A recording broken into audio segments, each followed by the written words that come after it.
वो ये था कि उड़ीसा में पार्टी विस्तार को लेकर पिछले दिनों पार्टी के इंचार्ज एमएलए वीरेंद्र कात्यायन जी और हमारे प्रदेश के अध्यक्ष निशिकांत महापात्र जी और पुनीत जी जो हमारे को इंचार्ज हैं और कई और को इंचार्ज, उनके साथ अरविंद केजरीवाल जी की मीटिंग हुई और उस मीटिंग में यह तय हुआ कि उड़ीसा के अंदर आम आदमी पार्टी एक अच्छा विकल्प जनता के सामने झाड़ू के रूप में, आम आदमी पार्टी के रूप में देगी और उड़ीसा के अंदर जो बीजेपी के आने के बाद एक निराशा हुई है उसके सामने मजबूती से खड़ी होकर और 2029 में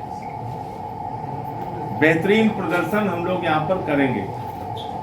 उसको लेकर ये तय हुआ है कि गांव-गांव में पार्टी संगठन बनाने का काम आने वाले दिनों में शुरू होगा।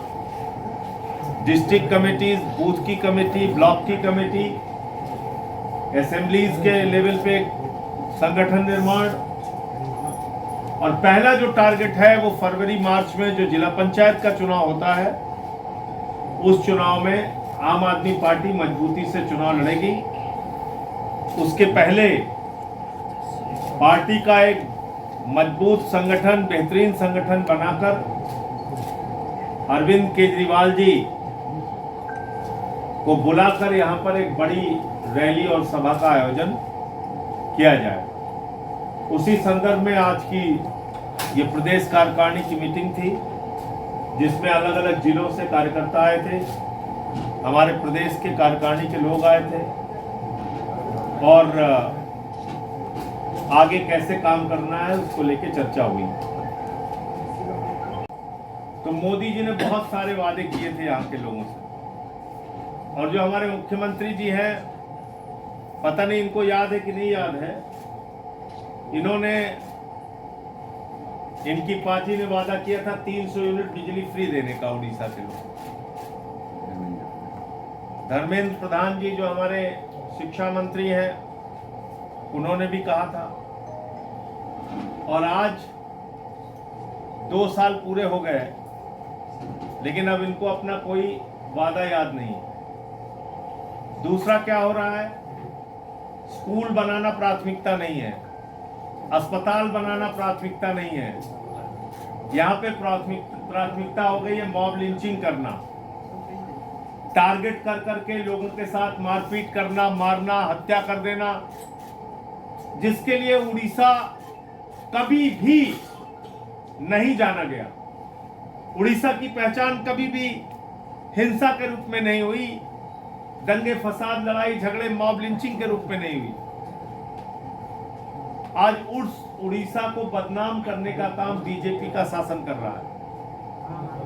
4 महीने तक जीतू मुंडा को अपने बहन का मृत्यु प्रमाण पत्र बनाने के लिए भटकना पड़ता है और बाद में बहन का कंकाल लेके वो बैंक के सामने पहुंच जाता है। ये दुखद दशा है। बिजली के नाम पे स्मार्ट मीटर आ गया है जो एक लूट मीटर है, अनाप शनाप उसमें बिजली का बिल आता है। तो इसलिए ऐसे तमाम मुद्दों को लेकर जो जनता की जिंदगी से जुड़े हैं, आने वाले दिनों में हम लोग एक मजबूत आंदोलन उड़ीसा में खड़ा करेंगे, जनता के सवालों पर लड़ाई लड़ने का काम करेंगे। उड़ीसा के पास इतना खनिज पदार्थ है, इतना मिनरल है, कोयला हो, आयरन ओर हो, इतने प्लांट हैं यहाँ पे, तो रोजगार के लिए क्यों यहाँ के नौजवान को भटकना पड़े? जब यहाँ संसाधन है, प्राकृतिक संपदा है, तो नौकरियां यहाँ के नौजवानों को यही मिल सकती है, किसी दूसरे के सामने जाने की और हाथ फैलाने की जरूरत ही नहीं है। लेकिन बीजेपी की प्राथमिकताओं में न रोजगार है, न काला धन है, न सबको पक्का मकान देना है, न किसानों को दुगना दाम देना है। जितने भी वादे किए थे बीजेपी ने, सारे के सारे वादे पर फेल पार्टी है बीजेपी। और ये डबल इंजन एक कबाड़ा इंजन में तब्दील हो चुका है, जिसको बदलने का काम हम लोग आम आदमी पार्टी वाले करेंगे। मुझे अफसोस है कि भारतीय जनता पार्टी वो पार्टी है जिसके एक नेता ने पिछले दिनों उड़ीसा के गौरव स्वर्गीय बीजू पटनायक जी को सीआईए का एजेंट कहा। बहुत अफसोस की बात है। मैं उड़ीसा में पढ़ाई किया हूं, केवंझर में रहा हूं। बीजू बाबू उस समय मुख्यमंत्री थे, वो आए थे, हमारे यहाँ चीफ गेस्ट थे, और कितने बड़े नेता थे। उन्होंने क्या किया है उड़ीसा के स्वाभिमान के लिए हम लोग जानते हैं, उड़ीसा के सम्मान के लिए क्या किया हम सब लोग जानते हैं। और उनको बीजेपी वाले सीआईए का एजेंट कह रहे हैं। शर्म आनी चाहिए इन लोगों को, जिनको सन ऑफ इंडोनेशिया का खिताब मिला।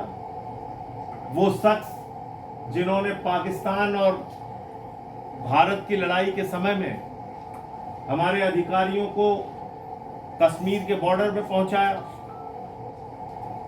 पाकिस्तान के साथ लड़ते हुए 47 के समय में उन्होंने अपनी भूमिका निभाई। ऐसे व्यक्ति को आप सीआईए का एजेंट कह रहे हो।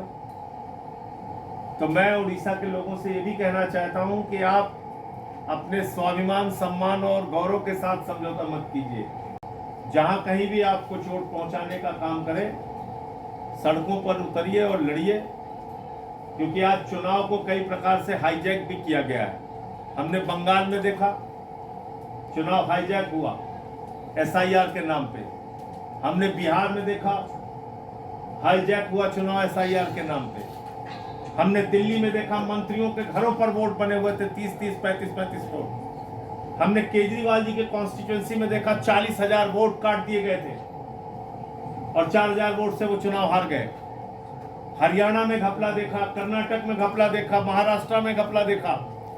आज चुनाव की प्रक्रिया को निष्पक्ष करने की भी लड़ाई लड़नी पड़ेगी, क्योंकि उड़ीसा में भी एसआईआर शुरू हो गया और यहां पर भी वही खेल चलेगा। टारगेट कर करके लोगों के वोट काटे जाएंगे। जो बीजेपी वाला है उसका वोट बचा रहेगा, जो बीजेपी वाला नहीं है उसका वोट काटा जाएगा। तो इससे भी सावधान रहने की जरूरत है। अभी देश के सामने महंगाई का एक गंभीर संकट खड़ा है।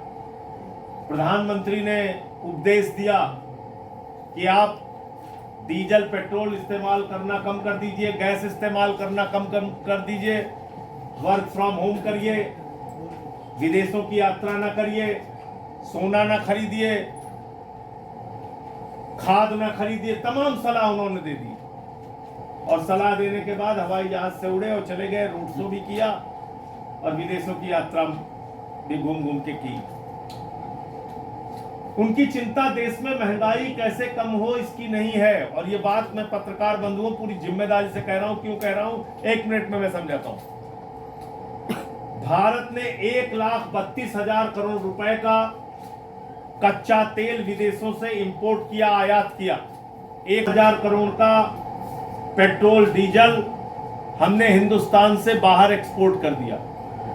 आप बताइए देश कहां है, देश के लोगों की पीड़ा कहां है, महंगाई कैसे कम होगी देश में।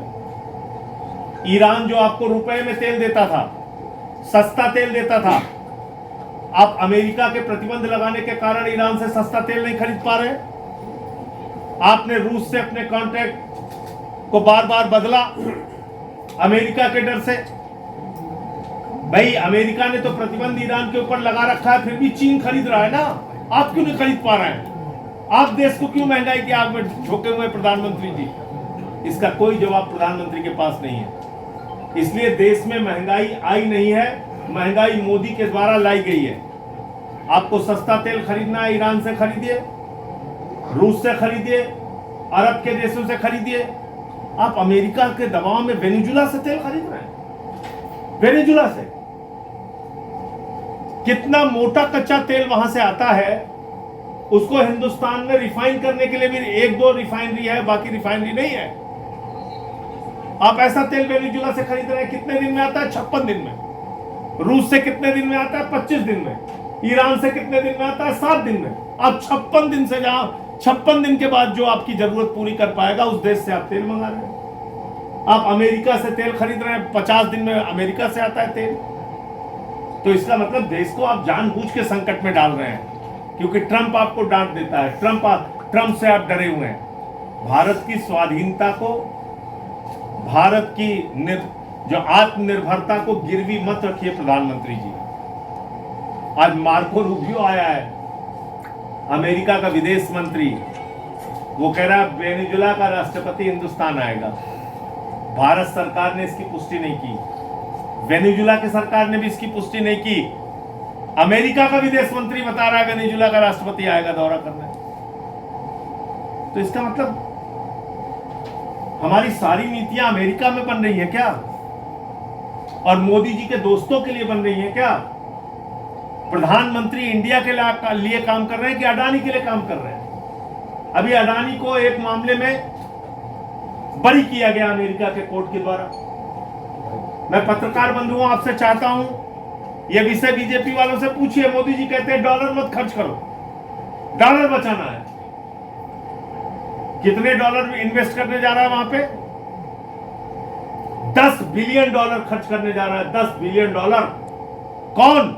मोदी जी का दोस्त अडानी, रिश्वतखोरी से बचने के लिए $10 बिलियन अमेरिका में वो इन्वेस्ट करने जा रहा है। देश के लोगों से कह रहे हो डॉलर बचाओ, और अपने दोस्त से कह रहे हो अमेरिका में इन्वेस्ट करो। कितना? 97,000 करोड़ रुपए, 97,000 करोड़ रुपए अमेरिका में इन्वेस्ट करने जा रहा है मोदी जी का दोस्त।